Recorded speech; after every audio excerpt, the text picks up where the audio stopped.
میں گزارش کروں گا جناب علامہ شکیل حسنی صاحب فاضل قم کہ وہ تشریف فرما ہوں اور ذکر محمد و آل محمد علیہ السلام سے آپ کو مستفید فرمائیں۔ جناب علامہ شکیل حسنی فاضل قم۔ اعوذ باللہ من الشیطان الرجیم، بسم اللہ الرحمن الرحیم، الحمد للہ رب العالمین، والصلاة والسلام على خاتم النبیین، شفیع المذنبین، رحمة للعالمین، وحبیب الہ العالمین، ابی القاسم محمد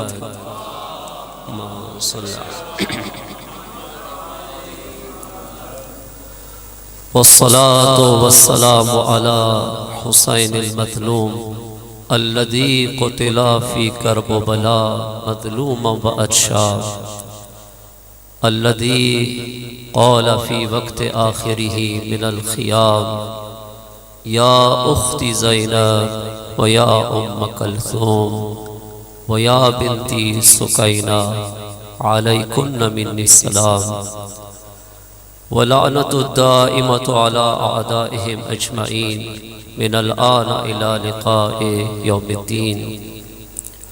أما بعد، فقد قال الحكيم في محكم كتابه الكريم، بسم الله الرحمن الرحيم، وسارعوا إلى مغفرة من ربكم وجنة أرضها السماوات والأرض اعدت للمتقین۔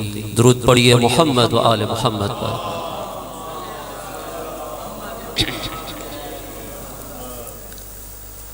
محترم سامعین، سب سے پہلے اللہ کی بارگاہ میں دعا گو ہوں کہ جنہوں نے اس مجلس کا انعقاد کیا ہے، کسی بھی حوالے سے جنہوں نے اس مجلس کے انعقاد میں حصہ لیا ہے، بحق باب الحوائج موسیٰ بن جعفر علیہ السلام، اللہم صلی علی محمد، اللہ تعالی ان کی زندگیوں پر، گھروں پر رحمت برکات کا نزول فرمائے، اور یہاں جتنے بھی مؤمنین اور مؤمنات تشریف فرما ہے، اللہ سب کو دنیا اور آخرت میں سرخرو فرمائے۔ محترم سامعین، جیسا کہ آپ کے علم میں ہے کہ پڑھنے والے ماشاءاللہ زیادہ ہے، اور ہر ایک نے اپنے انداز سے آپ کی خدمت میں اہل بیت علیہ السلام کے فضائل، مناقب، سیرت پڑھنے کی کوشش کرنی ہے۔ تو میرے پاس جتنا ٹائم ہے، وقت ہے، وسعت ہے، اس کے مطابق آپ کے مبارک اذان تک کچھ پیش کرنے کی کوشش کروں گا، اور امید ہے انشاءاللہ آپ مومنین متوجہ رہنے کی انشاءاللہ کوشش کریں گے۔ عزیزان، جیسا کہ آپ کے علم میں ہے کہ اس مجلس کا انعقاد امام موسیٰ کاظم علیہ السلام کے حوالے سے کیا گیا ہے، محمد و آل محمد۔ تو سب سے پہلے میں امام علیہ السلام کی زندگی کا خلاصہ آپ کی خدمت میں بیان کروں۔ امام علیہ السلام 7 صفر 128 ہجری کو مکہ اور مدینہ کے درمیان ایک جگہ ہے ابوا، وہاں پر امام علیہ السلام کی ولادت ہوئی۔ اس دنیا میں امام علیہ السلام آئے۔ یہ وہ زمانہ تھا کہ جب امام علیہ السلام اور اس کی محترم زوجہ حج کی ادائی کے لیے مکہ گئے تھے۔ حج کی ادائیگی کے بعد جب واپس مدینہ آ رہے تھے تو وہاں پر ایک مقام ہے جس کا نام ابوا تاریخ میں لکھا گیا ہے وہاں پر امام علیہ السلام اس دنیا میں آئے۔ یہاں سے یہ بات بھی ہم سب کے لیے واضح ہو جاتی ہے کہ ہمارے ائمہ علیہم السلام حتیٰ اس گھر کی خواتین اللہ کی طرف سے عائد کردہ ذمہ داریاں نبھانے میں کتنی کوشاں تھی اور کتنی محنت کرتی تھی، ورنہ اس زمانے میں گاڑیاں نہیں ہوتی تھی جس طرح آج گاڑیاں ہے۔ اونٹوں کا سفر ہوتا تھا، گھوڑوں کا سفر تھا، اور اس حالت میں بھی امام علیہ السلام کی زوجہ نے حج کی ادائیگی کو سبک نہیں جانا، چلی گئی، اور واپسی پر امام علیہ السلام کی ولادت ہوئی۔ اس کے بعد 20 سال کے تھے امام کے والد گرامی کی شہادت ہوئی۔ 20 سال میں امام علیہ السلام نے امامت کی ذمہ داریاں اٹھانا شروع کی، اور 25 رجب 183 ہجری تک تقریباً 55 سال امام علیہ السلام نے زندگی گزاری اور 35 سال امامت کی ذمہ داری ادا کی۔ اس 55 سال کے عرصے میں امام علیہ السلام نے نمایاں کام انجام دیے، بہت نمایاں کام انجام دیے۔ متحرک زندگی تھی امام کی۔ اگر مجمد زندگی امام کی ہوتی تو امام کو کبھی بھی شہید نہیں کیا جاتا، امام کو کبھی بھی قید میں نہیں رکھا جاتا۔ وقت کے طاغوت، وقت کے ظالم، وقت کے حکمران امام علیہ السلام کی زندگی سے خوفزدہ تھے، اس لیے امام کو قید میں رکھا، اس لیے امام کو شہید کر دیا گیا۔ اگر امام سے خوف نہ ہوتا تو کبھی بھی امام کو قید میں نہ رکھتے، اگر امام سے خوف نہ ہوتا تو قید میں ہوتے ہوئے امام کو شہید نہ کرتے۔ اس سے معلوم ہوتا ہے کہ اگر ہمارے امام قید میں بھی ہو پھر بھی اس سے وقت کا ظالم خوف کھاتا ہے۔ بظاہر وہ قید میں ہوتے ہیں لیکن حقیقت میں ان کا پیغام، ان کی فکر اور ان کی آواز کائنات کے ذرہ ذرہ کو پہنچتی ہے۔ عزیزان گرامی، چونکہ اللہ کے رسول نے ہمارے لیے 2 چیزیں، 2 امانتیں چھوڑی ہے، قرآن اور اہل بیت۔ میں بھی چاہوں گا کہ ایک آیت کا ترجمہ آپ کے سامنے کروں اور 2 حدیث، زیادہ نہیں، 2 حدیث امام کاظم علیہ السلام کے آپ کے سامنے بیان کروں، تاکہ ہم ان دونوں امانتوں سے جڑے رہیں۔ اس دونوں امانتوں کو تھامنا یہ تو انسان کی ذمہ داری ہے، لیکن بحیثیت ایک مبلغ آپ کے اذہان مبارک تک پہنچانا میری ذمہ داری ہے۔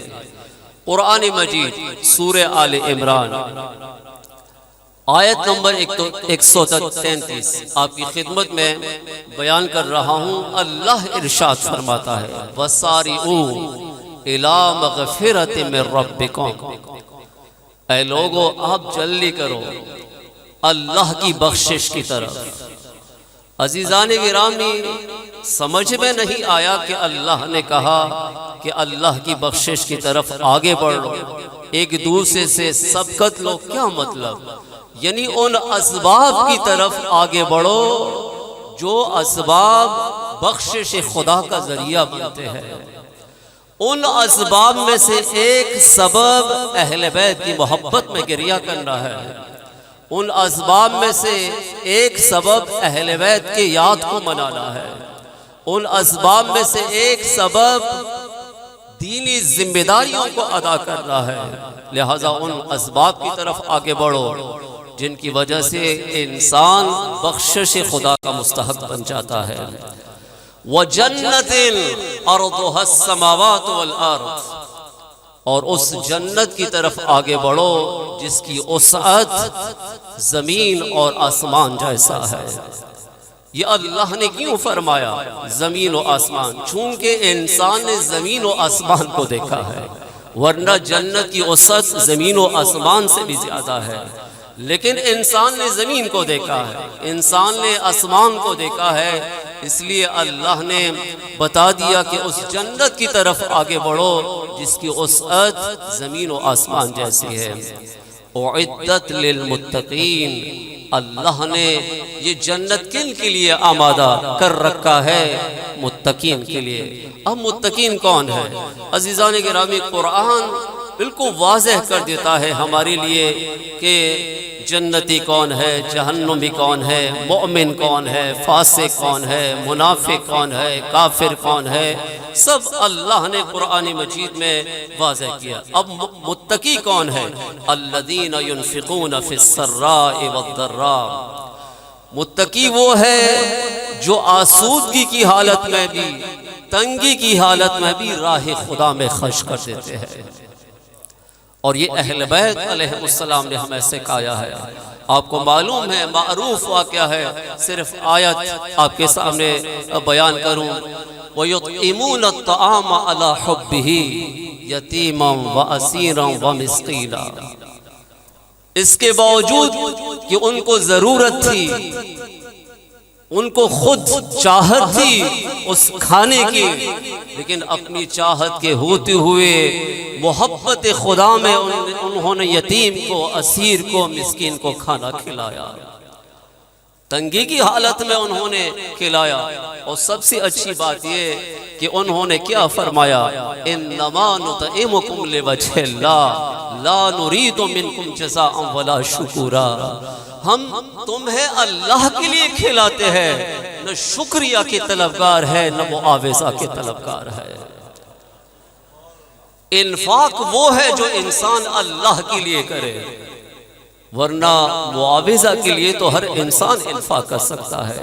مولا علی علیہ السلام نے فرمایا اللہم صلی علی، اس کو دینا بہت آسان ہے جسے لینے کی امید ہو، جسے لینے کی امید ہے اس کو دینا کیا مشکل ہے۔ مزہ تب ہے جب آپ کو لینے کی کوئی امید نہ ہو، اللہ کے لیے اس کو عطا کرے۔ اور اہل بیت علیہ السلام وہی ہستیاں ہے کہ جنہوں نے صرف اللہ کی رضا کے لیے عطا کیا، کبھی کسی سے معاوضہ کی طلبگاری نہیں کی، نہ شکریہ کی طلبگاری کی۔ عزیزان گرامی، مومن وہ ہے، متقی وہ ہے جو آسودگی میں بھی، تنگی میں بھی خدا کی راہ میں انفاق کرے۔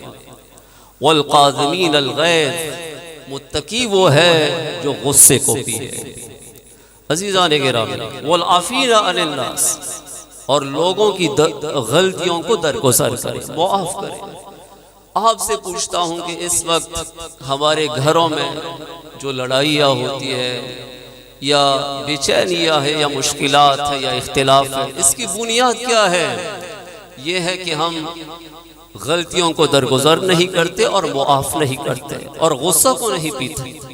یقین مانو، اگر انسان اپنے غصہ پر قابو پائے اور درگزر کرنا سیکھے، کبھی گھر میں لڑائی نہ ہو، کبھی بھی لڑائی نہ ہو، اور نہیں ہوگی لڑائی اگر انسان درگزر کرنا سیکھے۔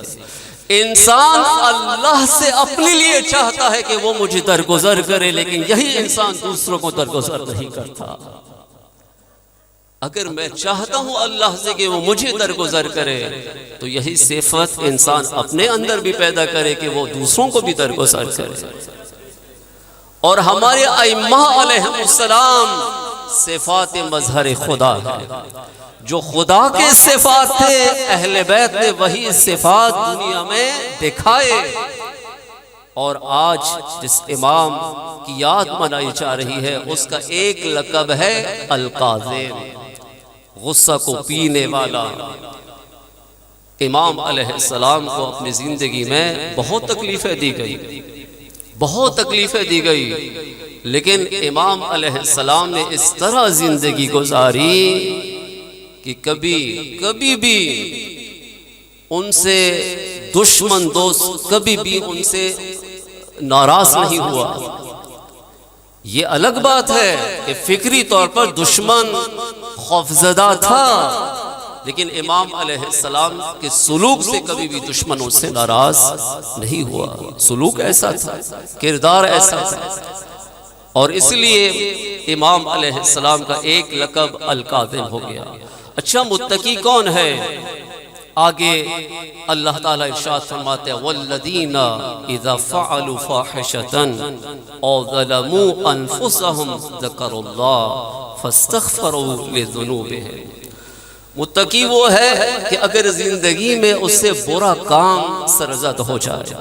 دیکھو اللہ نے یہ نہیں کہا کہ متقی سے برا کام سرزد نہیں ہوگا، نہیں، معصوم کے علاوہ عام انسان سے برا کام سرزد ہو سکتا ہے، لیکن اگر اس سے برا کام سرزد ہو جائے یا اپنے نفس پر ظلم کر کے اسے گناہ سرزد ہو جائے تو فوراً اللہ سے بخشش کا طلبگار ہوتا ہے، فوراً اللہ کی طرف رجوع کرتا ہے، اور فوراً اپنے گناہ کے لیے اللہ سے مغفرت طلب کرتا ہے، استغفار کرتا ہے. وَلَمْ يُصِرُّوا عَلَى مَا فَعَلُوا وَهُمْ يَعْلَمُونَ. متقی وہ ہے کہ جب اس سے ایک مرتبہ گناہ سرزد ہو جائے دوبارہ اس گناہ کو انجام نہیں دیتا. ہم جیسے انسان کیا کرتے ہیں، آج ایک غلطی کرتے ہیں، پھر کہتے ہیں خدایا مجھے معاف کرے، پھر کل پھر بھول جاتے ہیں، پھر کر دیتے ہیں. وَلَمْ يُصِرُّوا عَلَى مَا فَعَلُوا. جب انسان ایک دفعہ گناہ کرے، دیکھو ایک آیت اللہ ہے، اس نے بہت ہمارے لیے آسان کر دیا کہ کون سا کام گناہ کا کام ہے اور کون سا اچھا کام ہے. بہت ایک فارمولہ اس نے دیا ہے. ہر وہ کام جس سے پہلے آپ بسم اللہ نہ پڑھ سکے وہ برا کام ہے. بہت اچھا ہے، یہ فارمولہ ہے. اب واضح بات ہے، جب انسان چوری کرے گا بسم اللہ تو نہیں پڑھے گا، کوئی برا کام کرے گا بسم اللہ تو نہیں پڑھے گا. تو ہر وہ کام جس سے پہلے انسان بسم اللہ نہیں پڑھ سکتا وہ برا کام ہے، لیکن جس سے پہلے آپ بسم اللہ پڑھ سکتے ہیں وہ اچھا کام ہے. عزیزان گرامی، وہ اچھا کام ہے. تو ہر وہ انسان کہ جس کے لیے واضح ہو گیا کہ میں نے گناہ کا کام انجام دیا، اب متقی وہ ہے کہ دوبارہ اس فعل کو انجام نہ دے. اب جس کے اندر یہ صفات پائے جاتے ہیں اللہ نے ان کے لیے انعام کر کیا رکھا ہے. اولئک جزاؤہم مغفرۃ من ربہم وجنات تجری من تحتها الانہار خالدین فیہا. اب جس کے اندر یہ صفات پائے جائیں گے، جس کے اندر اللہ نے ان کے لیے مغفرت رکھی ہے، مغفرت بخشش رکھی ہے، اور وہ باغات رکھے ہیں کہ جس کے نیچے نہریں بہہ رہی ہوں گی، اور یہ متقی ہمیشہ اس میں رہے گا. وہاں کوئی بیمار نہیں ہوگا، وہاں کوئی مرے گا نہیں، وہاں کوئی تکلیف نہیں ہوگی، کوئی زحمت نہیں ہوگی. عزیزان گرامی، ہمیشہ کے لیے یہ متقی اس میں رہے گا. پھر اللہ فرماتا ہے وَنِعْمَ أَجْرُ الْعَامِلِينَ. عمل کرنے والوں کے لیے کتنا ہی اچھا انعام ہے، عمل کرنے والوں کے لیے. عزیزان گرامی، جو عمل نہیں کرتے اس کے بارے میں تو مولا نے کیا فرمایا ہے. ایک شخص آیا مولا کی خدمت میں، نہج البلاغہ میں ہے حکمت نمبر 150 سٹارٹ میں یہ جملہ ہے. ایک شخص آیا مولا کی خدمت میں، کہنے لگا مولا مجھے نصیحت کیجئے. بہت خوبصورت نصیحت ہے، آپ ضرور پڑھیں. حکمت نمبر 150 ہے نہج البلاغہ میں. 3 حصے ہیں نہج البلاغہ، ایک حصہ خطبے ہے، ایک حصہ مکتوبات ہے، وہ خطوط جو امام علیہ السلام نے لکھے ہیں، اور ایک حصہ چھوٹے چھوٹے کلمات ہیں جو امام علیہ السلام نے مختلف مواقع پر کہے ہیں.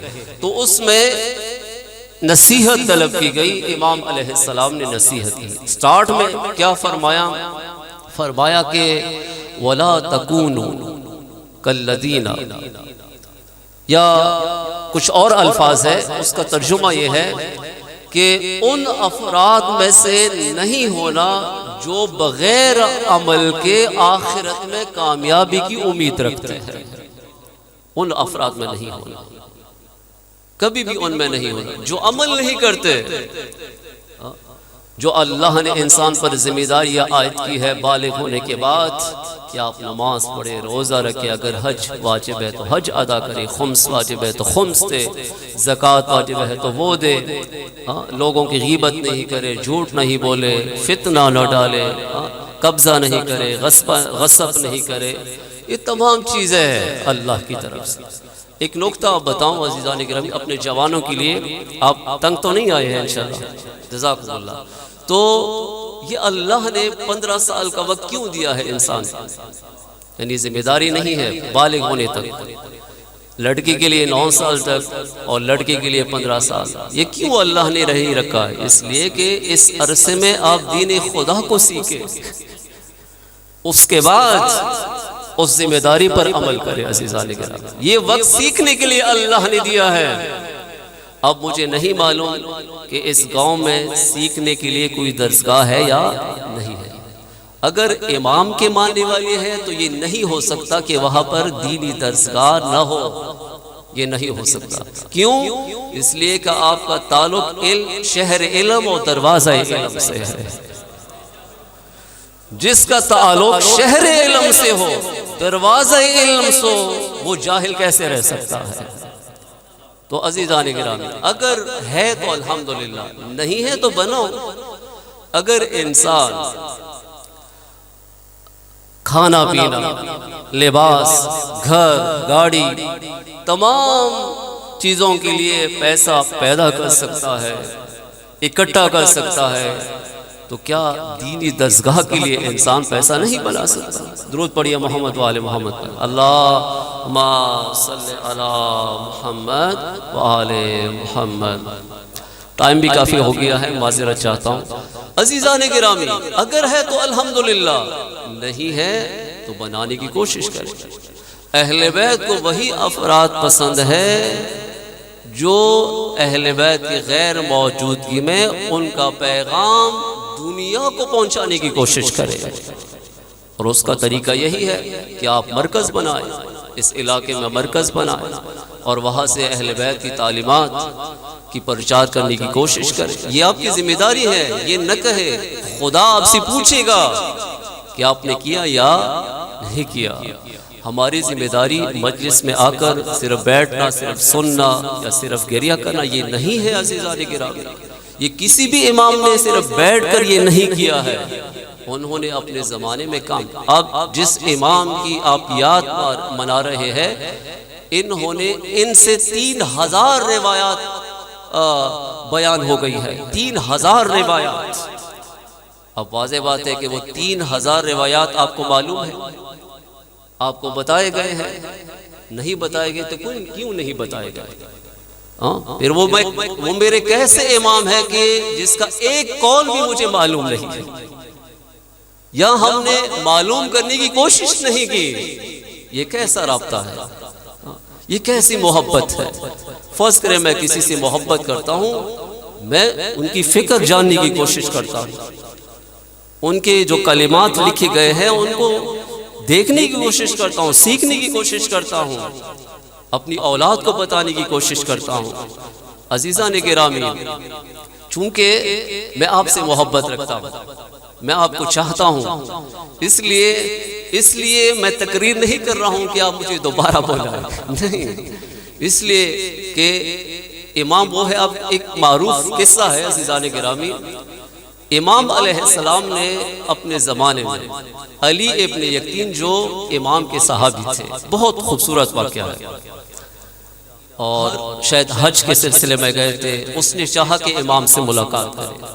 اب جب وہ امام کے پاس چلے گئے، امام نے ملنے سے انکار کر دیا. نہیں ملے امام. علی ابن یقین پریشان ہے کہ امام کیوں مجھ سے ملنا نہیں چاہتے، وجہ کیا ہے؟ بہرحال انہوں نے جو پہرےدار تھے، جو خادمین تھے، ان سے کہا کہ امام سے معلوم کرو کہ وجہ کیا ہے، امام مجھ سے ملاقات کیوں نہیں کرنا چاہتے. امام نے بتایا کہ میرا ایک شیعہ آپ کے پاس آیا تھا اور وہ مشکل میں تھا، اس کا ایک مسئلہ تھا. آپ نے اس سے ملاقات کیوں نہیں کی؟ لہٰذا اس وقت تک میں آپ سے ناراض رہوں گا جب تک وہ شیعہ آپ سے ناراض ہے۔ اللہ اکبر، یہ دین ہے عزیزان گرامی۔ اب علی ابن یقین وزیر ہے، وقت کے وزیر ہیں، جو وزراء آپ دیکھ رہے ہیں پاکستان میں۔ اس نے کہا کہ امام اب میں کیا کروں کہ آپ مجھ سے راضی ہو جائے؟ اللہ اکبر۔ اس نے کہا کہ جاؤ کوفہ، پہلے اس کو راضی کرو پھر آپ سے امام راضی ہو جائے گا۔ اس نے کہا مدینہ سے کوفہ کیسے جاؤں؟ اس نے کہا فلاں جگہ پہ ایک اونٹنی ہے، اس پر سوار ہو جاؤ، آنکھیں بند کرو، جیسے ہی آپ آنکھیں کھولو گے اس کا گھر تمہارے سامنے ہوگا۔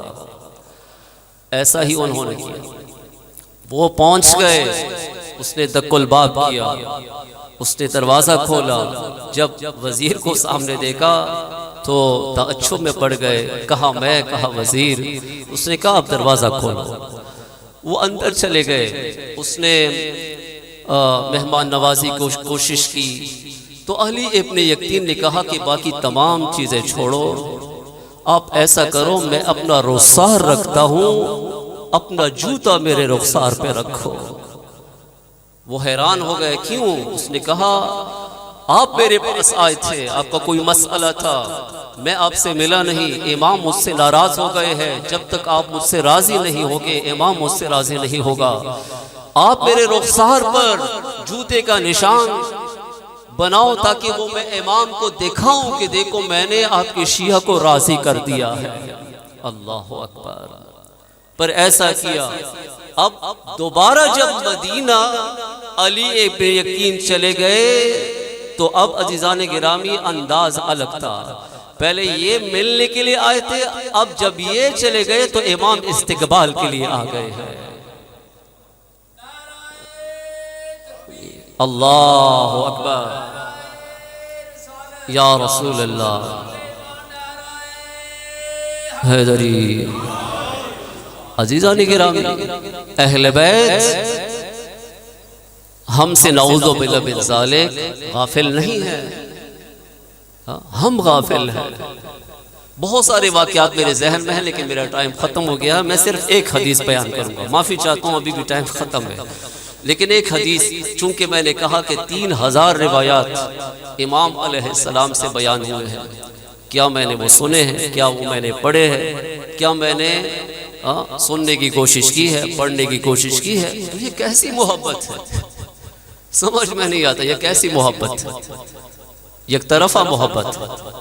اہل بیت ہم سے محبت رکھتے ہیں، یقیناً رکھتے ہیں۔ میں ایک صرف حدیث آپ کی خدمت میں بیان کرنا چاہتا ہوں۔ وجدت علم الناس فی اربعین، آغا صاحب بھی تشریف فرما ہے۔ امام فرماتے ہیں کہ میں نے لوگوں کے علم کو 4 چیزوں میں پایا، یعنی اگر میں علم کو علم کہہ سکتا ہوں تو وہ 4 چیزوں کا علم ہے۔ اولھا ان تعرف ربک، پہلا علم یہ ہے کہ آپ اپنے رب کی معرفت حاصل کریں۔ ہم چاہتے ہیں نا کہ اہل بیت ہمارے لیے دعا کرے، اہل بیت نے دعا کی ہے، مولا علی علیہ السلام نے دعا کی ہے، رحم اللہ امرأن علم من این فی این و الی این، خدا رحم فرمائے اس انسان پر جس نے یہ جاننے کی کوشش کی کہ میں کہاں سے آیا ہوں، کہاں ہوں، مجھے کہاں پلٹنا ہے۔ امام نے تو دعا کی ہے عزیزان گرامی، خدا رحم فرمائے اس انسان پر۔ اب پہلا علم یہ ہے کہ انسان اپنے رب کی معرفت حاصل کرے کہ رب کون ہے۔ والثانیۃ ان تعرف ما صنع بک، دوسری چیز یہ کہ اللہ نے تمہیں کیسے بنایا ہے، تمہیں کیسے خلق کیا ہے، اللہ نے تمہارے ساتھ کیا کیا ہے۔ وَالثَّالِثَةُ أَن تَعْرِفَ مَا أَرَادَ مِنْكَ، تیسری چیز یہ کہ اللہ تم سے کیا چاہتا ہے، کیا چاہتا ہے اللہ تم سے۔ وَالرَّابِعَةُ أَن تَعْرِفَ مَا يَخْرُجُكَ مِنْ دِينِكَ، چوتھی چیز یہ ہے کہ وہ کون سی چیزیں ہیں جو انسان کو دین سے خارج کر دیتا ہے، نکال دیتا ہے۔ اب دیکھو یہ روایت ہے امام علیہ السلام کی، کتنی خوبصورت، اس پر بہت ساری گفتگو ہو سکتی ہے۔ افضل ما يتقرب به العبد الى الله بعد المعرفة، بِهِ الصلاح وبر الوالدین وترک الحسد والعجب والفخر. بس آخری امام علیہ السلام فرماتے ہیں کہ خدا کی معرفت کے بعد افضل ترین عبادات یا وہ اعمال جو انسان کو اللہ کے ساتھ قریب کر دیتا ہے وہ کون سے اعمال ہیں؟ پہلی نماز یہ انسان کو اللہ کے قریب کر دیتا ہے. وَبِرُّ الْوَالِدَيْنِ والدین کے ساتھ نیکی کرنا یہ وہ عمل ہے کہ جو انسان کو اللہ کے قریب کر دیتا ہے. وَتَرْكُ الْحَسَدِ حسد کو چھوڑ دینا یہ انسان کو اللہ کے قریب کر دیتا ہے. وَالْعُجْبِ خود پسندی کو چھوڑ دینا. خود پسندی بہت بدترین بیماری ہے، یعنی خود کو پسند کرنا. میں بہت اچھا ہوں، میں فلاں ہوں. نہیں عزیزان گرامی، اب اللہ کے لیے عمل کرے. اب کسی کو اچھے لگے یا برے لگے اس کو چھوڑو، وہ تمہارے لیے نقصان کا باعث نہیں ہے. بہرحال خود پسندی. اور شیطان کو کیسے بنایا؟ خود پسندی کی وجہ سے. اس نے خود کو پسند کیا کہ میں اچھا ہوں، اللہ نے مجھے آگ سے پیدا کیا ہے اور آدم کو مٹی سے پیدا کیا، یعنی خود کو بہتر سمجھا. یہی خود پسندی ہے. اور آخری چیز کیا ہے کہ جو انسان چھوڑے؟ والفخر، انسان فخر و مباحات کو چھوڑے. میری اتنی زمین ہے، میرے اتنے اولاد ہے، میرے پاس اتنا پیسہ ہے. نہیں عزیزان گرامی، مرنے کے بعد تمہارے پاس کچھ بھی نہیں ہے سوائے اپنے عمل کے. جیسے انسان مرتا ہے نہ زمین کام آتی ہے، نہ یہ جائیداد، نہ پراپرٹی، نہ پیسہ، نہ یہ کوٹی، نہ یہ گاڑیاں، کچھ بھی نہیں ہے. اگر انسان کے پاس ہے اس کا عمل ہے. اگر عمل اچھا ہے تو آپ کامیاب ہیں، عمل اچھا نہیں ہے تو انسان ناکام ہے. عزیزان کرام، اہل بیت ہم پر کتنے مہربان ہیں. بس ایک روایت روز عاشور ایک راوی بیان کرتا ہے کہ میں نے دیکھا کہ امام حسین علیہ السلام رو رہے تھے.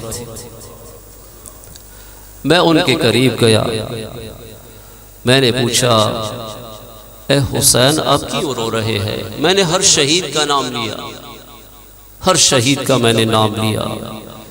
امام کہنے لگے کہ میں ان شہداء کے لیے نہیں رو رہا ہوں، اس لیے کہ مجھے ان کے انجام کے بارے میں علم ہے. ان کا انجام تو خوبصورت ہے، بلکہ میرے سامنے یہ بدترین فوج ہے، ان کے انجام کے لیے رو رہا ہوں.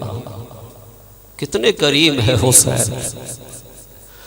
اگر وہ لوگ اس وقت بھی پشیمان ہو جاتے تو اللہ کہ یہ ولی، اللہ کی یہ حجت اپنی کرامت کی وجہ سے ان کو بخش دیتے. اتنے کریم ہے حسین کہ اپنی اولاد کی شہادت کے بعد، انصار کی شہادت کے بعد پھر بھی بیان فرما رہا ہے کہ ان کی انجام کے لیے رو رہا ہوں.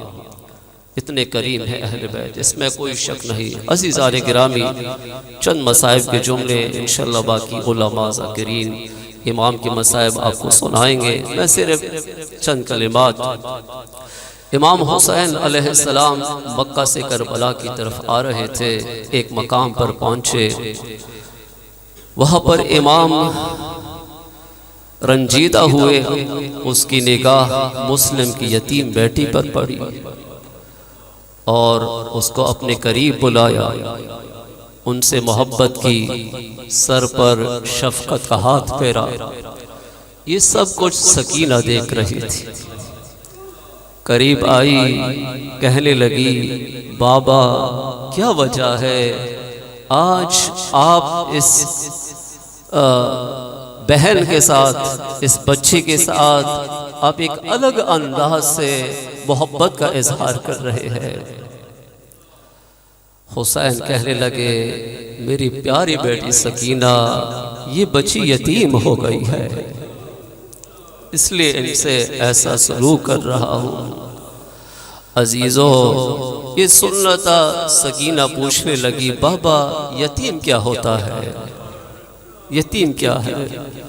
حسین کہنے لگے میری پیاری بیٹی جب عصر عاشور یہ آواز آپ کے کانوں تک پہنچے نا، قد قتل الحسین، حسین مارے گئے، پھر سمجھ لینا کہ آپ یتیم ہو گئی۔ وہ وقت آ گیا، عصر عاشور آ گیا، میدان کربلا سے یہ آواز اٹھی، قد قتل الحسین، حسین مارے گئے، حسین قتل کر دیے گئے، حسین شہید کر دیے گئے۔ السلام علیک یا ابا عبداللہ الحسین۔ روز عاشور یہ صدا بلند ہو گئی، قد قتل الحسین، حسین مارے گئے۔ سکینہ نے یہ آواز سنی، سکینہ سمجھ گئی میں یتیم ہو گئی۔ وہ سوچ رہی تھی اب کوئی آئے گا میرے سر پر شفقت کا ہاتھ پھیرے گا، اب کوئی آئے گا مجھ سے تعزیت کرے گا، اب کوئی آئے گا مجھ سے محبت کی باتیں کرے گا۔ سکینہ نے کیا دیکھا، ظالم قریب آیا، اس طرح بالی کو چھینا کہ کان زخمی ہو گئے۔ جب ظالم قریب آیا ایسے تمانچے مارے کہ رخسار زخمی ہو گئے۔ ایک مرتبہ سکینہ نے آواز بلند کی، میرے مظلوم بابا، آپ تو کہہ رہے تھے یتیموں سے محبت کیا جاتا ہے، اس کے سر پر شفقت کا ہاتھ پھیرا جاتا ہے۔